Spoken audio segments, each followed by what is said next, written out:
النار يغلي 10 دقايق او 8 دقايق، لا اما في الفرن، وسيبيه يبرد تماما. وبعد كده رصيتي الليمون زي ما انتم شايفين الفتحات بتاعته بتبقى ناحيه فوق، ورصيتي البرطمانين بتوعه بالشكل ده.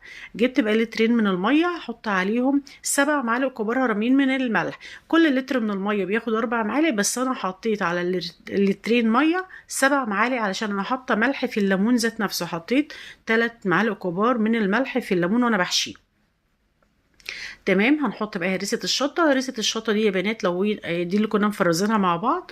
لو مش عندك او مش مفرزة معايا، هتجيبي الشطة الحمراء او الفلفل الاحمر، هتضربيه في الكبة بدون اي اضافات، او ممكن تحطي عليه معلقة واحدة من الملح. وكمان كنت حاطة عليه يا بنات كام فص من الثوم. خلاص هكمل بقى البرطمانات بتاعتي بنفس الطريقة. المهم المية هنقلل منها شوية بسيطة من الملح، عشان هعمل حساب الملح اللي انا حاشية بيه الليمون. ال3 معالق اللي انا قلت